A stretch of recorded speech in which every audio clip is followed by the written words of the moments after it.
Welcome to the Capital Coffee Connection. I am Liz Hirschnoff-Tolly, and I am very excited because today I have a special guest. He comes from Dallas, Texas, and he is currently the congressman from Dallas, and his name is Colin Allred, and we are here to talk about the heart and humanity of our elected leaders. But I did want to mention that he is also a candidate for the U.S. Senate in Texas, and he is running currently for the Senate. But today we are going to talk about who he is as a person. So I want to say welcome, Colin. Thanks, Liz. Thanks for having me. You know, it's interesting. So many people know you as a congressperson, a football player, a civil rights attorney. And while we'll talk a little bit about that, what I also want to speak about is that you are also, and I think probably your best roles are son, husband, and father. That's right. And one of the things that I was thinking about when I was preparing for this conversation, and then we'll jump right in, but I just wanted to say was one of the things, and I've seen you for the last maybe 5 or 6 years and watched how you are. And one of the things I think about with you, and you're a big guy, a football player, but you're a kind person. Oh, thank you. And, you know, right now in our world, you know, I think kindness is something that is really appreciated, and we don't always have that.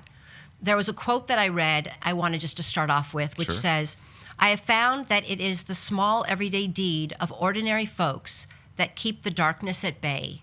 Small acts of kindness and love." And that was J.R.R. Tolkien. Wow. Yeah, that's good. That's funny because I was just talking on the way over here about Tolkien anyway, but no, thank you. I mean, to me, being a football player, being a former linebacker, spending a lot of my professional career in like the most violent, you know, setting legally possible, right? Yes. You know, in some ways, I had to divide off, you know, parts of my personality to be that, and then also, you know, have who I was, which was that I've always been somebody who I think people have thought of as you know, kind of kind-hearted, that I've always had, you know, empathy for others.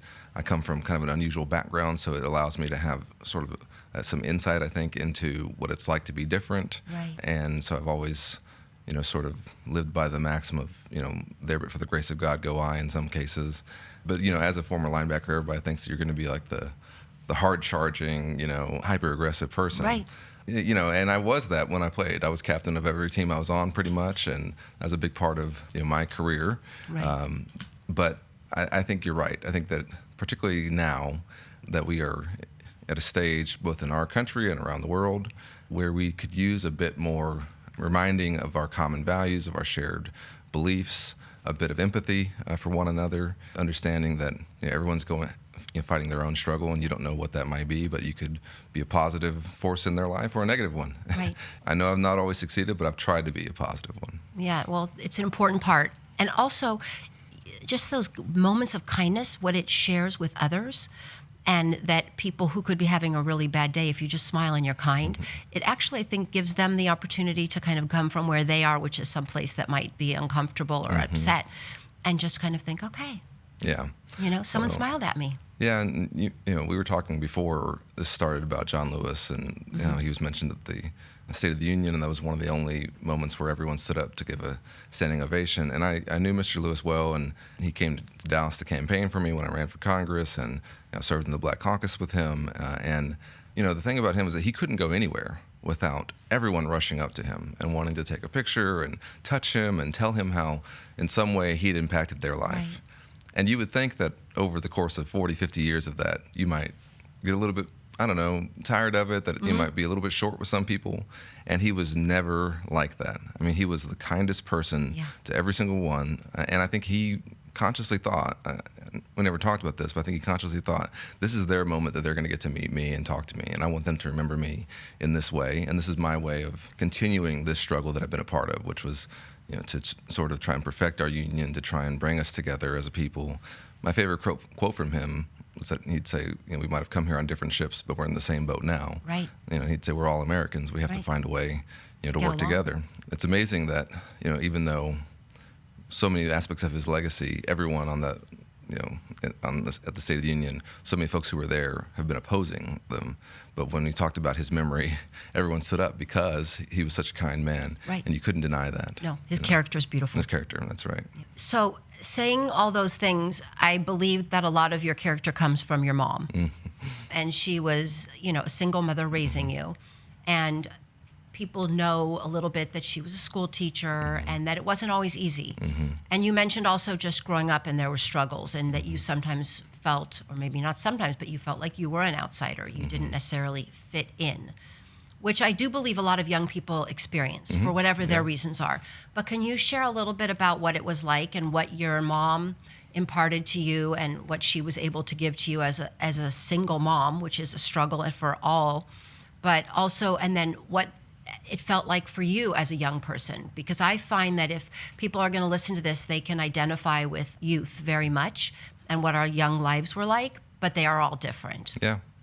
Yeah, I mean, I was a single mom and an only child, so it was kind of like us against the world. When I was 7, my aunt and uncle came into our lives, and they were very important as well, so I want to make sure that I mention them because, they helped to raise me. Yeah. Growing up, biracial and with a white mother, and, obviously people have learned this about President Obama's story, but it does, when you're growing up, it's quite a paradox, right? Because I go out in the world and everybody sees me as, a black kid or a brown kid. They don't see me as, the same as my mom.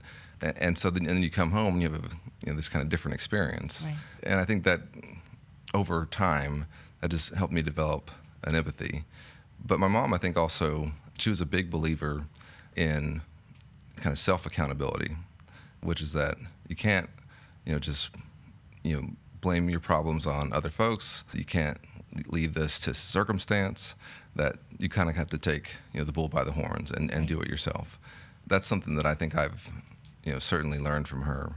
She was somebody who, any hint of bullying or any hint of like teasing, especially since I was such a really big kid, of like using, that in a way that, to try and take advantage of others.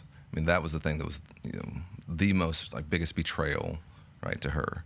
It wouldn't be that you tried something and didn't quite get it right. It was that if you were using, for me, like my size and athletic ability or whatever it might be, to put anyone else down, she could never stand for that. And I think that's, unfortunately, we've seen some very prominent bullies in public life now. And we've seen, I think, sort of a trend going on where it's almost like we're going back to, oh, it's okay if I say these things because I'm just keeping it real, right? And it's like, no, you're a bigot, or no, you're just a bully, right? And we have to go back to that being shamed, right? And that not being an accepted part, of our society. My mom would never, put up with that. And I think that, when you grow up the way we did, where every paycheck is, paycheck to paycheck, and where, you go to the grocery store and for us, you swipe our teachers union credit card because that's what our banking institution was. You'd kind of say a little prayer and just hope that it went through. Pass. Yeah. Then you start to understand. I think a bit of what it's personal to understand when folks are struggling, financially, the other stresses that comes with that, and that if you can just help out a little bit in some areas, what a big difference that made. For me, the YMCA had an after-school program at my elementary school where I could play sports and do my homework and hang out with positive male role models and other figures. And I know that I wouldn't be all the things that I've done, from NFL linebacker to civil rights lawyer to serving the Obama administration to Congress. Like, none of that would have happened if it weren't for that. Being a good father. Yeah, and a good father as well. Your uncles, just for a moment, they came into your life when you were like 7, you said. And what was that like? So it was my aunt and uncle. My aunt was my mom's sister. She was 3 years older. She was also a teacher in Plano. My mom taught in Dallas. And my uncle worked for FDA, which had a lab in Dallas. And so these are middle-class folks trying to stay in the middle class, and they were really big on education, really big on having sort of like a very realistic and grounded plan. And I think that's part of why when I was in college and I graduated with a degree in history and I was ready to go to law school, and NFL agents started calling me and said they wanted to represent me in the NFL, I was just very dismissive of it. I was like, well, that's not going to be what I'm going to do, because I just came from a very grounded background where it's like, well, that's nice, but it's not going to work out. So I'm going to go to law school because I'm going to get a profession, one that can't be taken away and that'll always be there.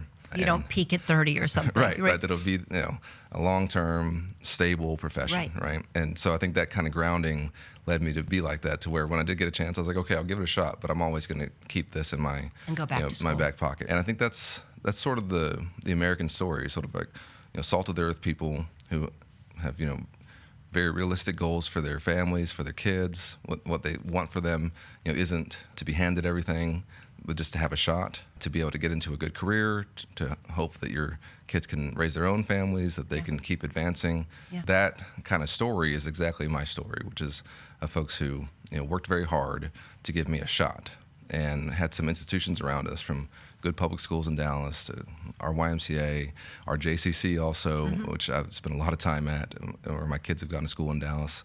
These institutions were there. It's a community, and that's what I think is very unique. That is really the American way, which is, we sometimes think it's just the family, but it is a community that raises a child and a family. That's right. It is. And now that I have my own 2 young boys, I'm certainly aware of that, and you worry, my kids are at school right now, and you like, what's influencing them right now, right? And it has to be this positive, loving community, hopefully. And that's what I had. And I give my family all the credit in the world, because these are folks who never made more than $100,000 in a year. They worked hard, tried to save what they could. It was a big deal for us when I got a scholarship to play football, because then we didn't have to pay for school, and we couldn't have afforded to go to a very expensive school, without taking on a ton of debt. You went to Baylor. I went to Baylor. So you stayed local. Yeah, I stayed local. Baylor was not the school I thought I'd end up at, just because I don't know, it wasn't really on my list. But I visited it, and there was a linebacker coach there who I really liked, and it was an hour and a half away from Dallas, which meant that it was just about right, like far enough away that my mom wouldn't come every weekend. But close enough that if you had laundry on the weekends, you could get home for it, or you need a good meal. Yeah, close enough that you can just zip up. Right. And so it turned out, like my first couple of years, it was a big culture shock, because Baylor was this private school, and a lot of the kids who went there were coming from pretty wealthy backgrounds, and I was literally like this kid with like $0 in my pocket and team issued clothing, here on a full scholarship, right? But over time, it grew on me, and just like anything else, it was the people who you put around you, and for me, it was my teammates. And your coach that you said, this linebacker coach, yeah. What was it about, and what is his name, and what was it about the relationship? Because that's also a place where somebody was kind to you, and then probably became your one of your, you were a mentee of his. His name was Brick Haley. He was this kind of short, squat. He looked kind of like a brick, so I think that's probably why they called him that. He was like really blunt kind of guy, and he was just a classic football coach in every sense. And we hit it off really well, and he both kind of seemed kind of like we would have a great personal relationship, but also that he was going to push me some. And so I thought, well, there's worse things that I could do than go here with and work under this guy. And of course, as the way football goes, he left after my freshman year, but many other coaches came in and kind of stepped in. But I think there are so many coaches who played such a critical role in my life. And I think the kind of stereotype of football coaches is like always yelling, and but most of them are really doing it because they're interested in trying to help shape young people. Right. They love the competition. They love helping young people accomplish things. They love the game too, but they're using the game as sort of a way to teach life lessons in a lot of cases. So let me ask you this: going from football and then being a civil rights attorney, but going from football and understanding, working together and having a common goal, which is to win, and training hard. How does that prepare you for what you do in the political world? Yeah. And it's not a Democrat or Republican. Yeah. It's just, how do you work together to get stuff done? Yeah. Well, I always say I think that every elected official, particularly in a legislative body, should have had to have played on a team sport at some point, or been a part of like a team where you understood that there was something larger than yourself, that you are part of something. And that if you don't do your role, then the whole machinery can kind of fall apart. And I think that's one reason why I talk to a lot of athletes who will go into politics for a little while and leave. Like my friend Anthony Gonzalez left, John Runyon, who I played against actually at the end of his career. He was in Congress for a little while, and I saw him at a game not long ago.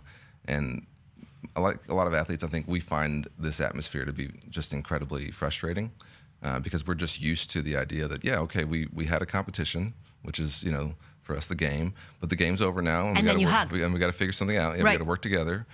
Or like for us, every training camp, you're competing really hard with everyone at your position group, but you're still at the same time having to work together so that when that's over, that then you're going to go and try right. and do something collectively. Yeah. And I think we all kind of feel like we're collectively Americans, and that, yes, we are competing, we have an election, we fight it out, but then at some point we have to stop that part and do like the getting stuff done part. Yeah. And I think for athletes, that's really a difficult one. I just remember when I was growing up that my family, I would see my parents and their candidate or their team would lose. Mm-hmm. And the next day they would be back in the game. Yeah. It wasn't, they didn't stop and they didn't say, oh, we're not going to participate because our candidate didn't win. Yeah. And I just remember growing up thinking, okay, that's how it's supposed to be. Yeah. The sport analogy is true. Mm-hmm. It's like, that's why we're on a team, to work together. Yeah. And you could play, and you see it, you play all season long and you lose in the Super Bowl, but you go back to training again. And after the game, you still hug your opponents because they are your peers. Well, yeah, we hug, we pray together, we do all kinds of things. But I think what I think has changed, American politics has always been rough. That's true. But I think what has changed is that political identities, in some cases, are now more important than your national allegiance or your allegiance to the Constitution or to your own values. Mm-hmm. And that, to me, is just completely out of whack. Because we're talking about, we're on the same team, but you and I both know that there are some folks who don't think that we're on the same team, even though we're all Americans, right? And I think that's really corrosive to our democracy. And as an athlete, it's the exact opposite of how you're brought up. Well, that's kind of why I'm doing this, because I think that if we have the conversations, and I enjoy speaking with people from both parties, mm-hmm. is that we, at the end of the day, have similar values. We just have to remember to keep them as part of our practice, whatever we do in the public or in our work arena. Mm-hmm. So I'm going to switch now to going to your family. Sure. Because I know that you have an amazing, supportive wife who, in her own right, is a very talented attorney mm-hmm. and does a lot of really good things. Mm-hmm. But then she also supports you, mm-hmm. And you're traveling a lot. Yeah. And then you have 2 children. Mm-hmm. How do you all make it work? Yeah. And how did you find somebody that is so special? Yeah. Well, that's a good question. I mean, I think we used to call it outkicking your coverage, when you marry somebody who's like, better than you are. And So you married up? Yeah, I married up. Yeah. And I outkicked my coverage. Met my wife in law school. She was a better student than I was in law school. She's a better lawyer than I ever was. Okay. We've been together for about a decade now, and she's wonderful. But you're right. I mean, she's having to hold down the home front in so many ways. In some similar ways to how my mom did. Right. Because I won't be there for every bedtime or every pickup, and as much as I try to. And we have a very equal parenting style. And we've got 2 wonderful boys. Jordan is 5 and Cameron turns 3 this month. And they're the light of our lives. They are just incredible. I think my boys are. Everybody thinks this, but I think they're just the cutest kids ever. But this is everything that I wanted. And so when we had Jordan, I decided to take paternity leave. I put out a statement about it. We wrote an op-ed in the Dallas Morning News, our local paper, about how all the research showing that when men take leave, it's so much better for the family, for their spouses, for their kids, and for the men themselves, in terms of how they feel about their kids, and that every American should have access to this and we should have paid family leave. So that was the idea. I didn't realize that I was the first member of Congress ever to take paternity leave mm-hmm. because it was 2019. It seems like somebody would have taken it by then. So you were the first to take paternity leave, which took a little too long, mm-hmm. but you will not be the last. Yeah. So how does that work? And you have other colleagues that have taken since? Yeah, I've seen so many folks, I think Ruben Gallego recently did as well, who've taken, leave and been proud about it. The goal is to make sure that everyone can do it because, in many ways, I'm my own boss. I work for the people of North Texas, and so I can say I'm going to take paternity leave and explain it to them and then hope that they'll then reelect me, and they did. And so we have that flexibility, but for so many Americans, they don't have that. These early years, I think, for Americans and for Texans are incredibly difficult. Before you can get your kid into preschool, before you can get them kind of on that treadmill of, get them into the school system, those early years are so difficult for parents, for families, for the kids themselves, and we are losing so much potential in that kind of area. And I experienced it because my mom didn't have reliable childcare when I was in those early years, and I have some vague memories of it. She'll tell me about the neighbor who she would have to leave me with, or like, just hope that, or she'd just bring me to every single thing, even when probably shouldn't, have had to be there, And I do think that, as a country and as people, we need to put more focus on, getting folks through these early years, from, access to childcare, to nutrition, to early education, that we are forming, our next generation during those years, and we're doing it in the hardest way possible. Right. Well, the best investment in the future of any country is the children. That's right. It is. And you have to. And that's a bipartisan thing. We all agree on that, right? And I certainly, since I didn't know my father, I knew that I was going to be a very active dad. Yeah. So my kids, they know me. They're going to know me their whole lives. I'm going to be, there for them at every step of the way. And I think that's, this is the payoff for the sacrifice that my mom and my aunt and my uncle put in, which is that now, my boys will go on, having grown up this way and having had access to things that I never did. One of the things that a few years ago, a friend of mine's son had a daughter in class with one of your kids in nursery school. And he would remark that you would show up and you would, when you were in town, you would bring your son to nursery school and you would participate in the different activities. And this was already I think when he was maybe 2. And so I was thinking back then, wow, that's what a father is supposed to do. Yeah. But it was still remarkable that you, with your traveling and being in D.C. and being in Dallas and doing all that you do, that was your priority. So you weren't just talking, you were actually living it. Yeah. And I heard it from a friend, from her son. That's funny. Yeah. I mean, my kids went to, Jewish daycare and Jewish early childhood education centers in Dallas. And so I've been to Shabbat celebrations with them. And, and it's always funny because you're right. So my wife would go, and nobody thinks it's remarkable that she was there. Exactly. But then I would come and, I'd get a lot of attention. And, but I just want my boys to feel like they can rely on me and that I'm a huge part of their life, and that, I'm not going to be some Disney dad who shows up for the fun, just for the fun parts, that we'll be there for the hard parts. And we're just now getting out of diapers with Cameron. He literally just potty trained. So we're stepping into a brave new world of no more diapers, hopefully, pretty soon here. Good. What's a fun family outing? What do you do that's just a normal, on a weekend that you do all together? For us, we do all kinds of stuff, but I think I'll sometimes take some fake treasure that we have and I'll hide it around in our backyard or at a park, and we'll take them there and then be like, hey, do you see that? There's a gold coin over there, and my boys will go around and and they're just so excited, and the wonder of discovery, right? And it's didn't you just see me hiding that but it doesn't matter. No. And my boys are incredibly physical, probably not surprising. Yeah. So we do a lot of wrestling, and I spend a lot of time being, attacked by them in the sweetest way possible. But we're not a big restaurant family, but just because I can't go everywhere all the time anymore. But I make homemade pancakes on most of the weekends when I'm home, and they'll help me. Oh, very nice. And so I'll be making actual pancakes, and they'll be making what they call messy stuff, where it's just like ketchup and relish and flour and they're just and just mixing it all up. Mixing it all up, and then just as disgusting as possible. The smellier the better, Because they're boys. Because they're boys. Yeah. And they'll end up covered in flour and stuff, and it's okay, it's time for breakfast, That's an ideal morning for us. That's a perfect morning. Yeah. That to me is a perfect morning for you and your children. Yeah. Just quickly, for Texas, what is special about Texas and the people of Texas? Because obviously you have lots of different, but there are certain things that I know are special that I'd love for you to share with people today. Yeah, I'm a 4th-generation Texan. I think I know our state pretty well. My family, my mom and my aunt grew up in Brownsville, which is the very tip of Texas, where my grandfather was a customs officer. He worked for the Customs Department before it was combined with Border Patrol. I went to school in Waco, and so I've represented Dallas for the last 6 years in Congress. So I think I know who we are, and Texas is a really unique place. It's incredibly proud of its identity, obviously, and everybody knows that about Texans. They'll mention that very early on. You'll probably hear a Texan at some point say that it was its own country at some point. Yes. And that's all part of. We have a class that we take in middle school. It's Texas history. It's not. That's our history class for that year. It's Texas history, not anything else.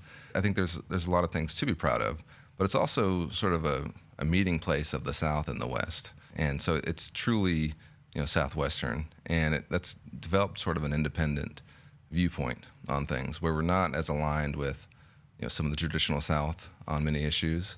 And we have some Western influences, but we're not as aligned as the West is on some things. We have some Southern influences, Right. And so it's this kind of confluence and meeting place of different ideas. And everything really is bigger.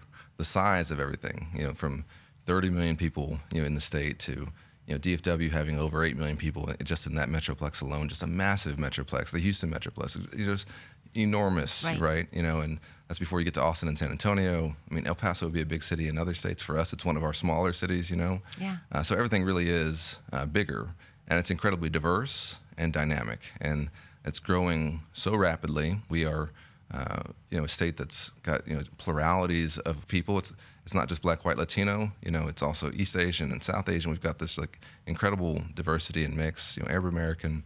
Everything is there, and the regions can be so vastly different in Texas, and you can experience almost entire what you would normally see in other states within the same state. So I think it's a special place, but we have had a long history of kind of independent, pragmatic leaders who made a mark on the national stage, whether it's LBJ or Sam Rayburn or Barbara Jordan, even George W. Bush, right? Right. And we've gotten, unfortunately, in my opinion, a little bit away from that towards some more folks who I think are a little bit more following of whatever their national influence is, whether on either side. And to me, that's deeply un-Texan. Because usually Texas leaders are looking out for Texas first, and they're leading instead of being a follower, right? So that's my view of it. That's interesting. Okay, so I have now a few rapid questions just to get to know you. One word, however you want to answer them. Take a fifth, whatever works. But just to give people an opportunity to get a little bit more about who you are. What is your favorite sound? Sound? Yeah. My kid's laughing. That's a good one. Yeah. Your favorite color? Blue. Favorite smell? And don't say it's the smelly stuff they make in the morning on Saturday. Fresh cut grass. Ah, that's a nice one. Do you have, I know you're a sports person. Do you still have time to exercise? Yeah, I try. What do you do besides wrestle with the kids? Yeah, I try to lift weights and run, but yeah, a lot of it is go for a walk with the kids.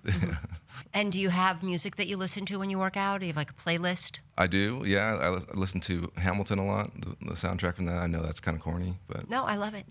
Yeah, it's inspiring. Yeah, it's been my top 5 listen every year on Spotify. Okay. So, yeah. Okay, good. And who is your biggest cheerleader? Oh, that's a good question. I think Allie is my wife. She sees the hard parts too, of course, and we're very much a partnership. And she's honest with you. She's so honest. She That's tells true. you. She keeps me grounded. That's the nice part. Yeah, she does. Do you have time for hobbies or anything else? Yeah, I used to. Although I used to build computers, and I used to be really into that side. I had a computer repair business in college. Oh, wow. It was mostly just repairing my teammates' stuff that they'd broken. Yeah. But I wouldn't say I have too many hobbies at the moment. Okay. Yeah. You don't have time. I spend my time with the kids. I got you. Yeah. And if you were on a desert island and there was one meal, what would it be that you would eat as your favorite meal? I think pancakes and scrambled eggs and sausage of some kind. Okay. Yeah. And if you were going to have to clean or do a household chore, what would your favorite chore be? Well, I do the dishes every night, and I okay. clean all the counters, and I vacuum every night. So that's I leave everything spotless. So Allie would approve of your Yeah, job. She's got you. And when I'm not there, that's the problem, because when I come back, it's not as clean as I would. I got it. Yeah. I got it. And do you have time to read? Oh yeah. So what kind of books do you read? What's a great book you've read recently? So I really like historical fiction. So the book series I've gone through a ton is the kind of, I think people call it the Master and Commander series, where it's Napoleonic era, Age of Sail stuff. So I love that series. But then I do a lot of biographies and memoirs, and particularly of civil rights leaders. Taylor Branch's Parting the Waters is one I've read several times, just because there's so many civil rights leaders who we don't remember their names. They weren't the ones who ended up being sort of on the Mount Rushmore of civil rights, but their sacrifices were incredibly important. Yeah. The last question that I've asked everyone, and it kind of follows up that part about these unsung heroes, but they have really contributed. What I think about a lot of leaders is that people don't know what is making them tick. And so my last question goes to this concept of joy. We talked about kindness in the beginning and how much kindness can be shared and make other people feel good, but I think joy also. Yeah. So my question is, what is joy to you? How do you define joy, and what brings you joy personally? And then how does that joy then you're able to share it with others to bring them joy? That's a really good question. I mean, I get a lot of joy in a job well done. I get a lot of joy in seeing my kids, advance in something, figure something out, learn something new. That's all, for me, the main things that I think about, is them, and also how we can do something well. I do think that I both have come from good teams, and I try to build really good teams. And I think that allows the folks who work with me and around me to have kind of an outlet to where they can feel empowered, they can feel that they're part of something special, that they can take a piece of that in all of my campaigns. Not just people who worked on the campaign, but volunteers. Right. I think have felt that like we're all in this together, and then seeing the culmination of that and seeing kind of the outburst that creates of like just true joy that we did this together. Yeah. It's better than something you did on your own. Like a cumulative effort. It's a better feeling. Yeah. It's better winning a team game, and I played individual sports as well, than it was winning individually. When people ask me what I miss about the NFL, it's the locker room, it's the guys, it's the collective experience of having worked really hard to do something together. Well, it's beautiful because I know that you have a lot of teams still. Yeah. You got your family, you have your work, and I think that one of the things that I hope people have learned is that you are all these things that we see on the outside, but inside, you're really just a kind person that wants to make a difference in the world and wants to give back to your children and other children. And I thank you for being who you are and for joining us and letting people, being vulnerable and letting people learn a little bit more about who you are. And I just wish you luck and keep spreading joy, keep being kind. And we need that energy in this world. And you're a great leader and somebody that's really doing that just because that's who you are. Thanks, Liz. I appreciate it. This is fun. Yeah, thank you. Thanks.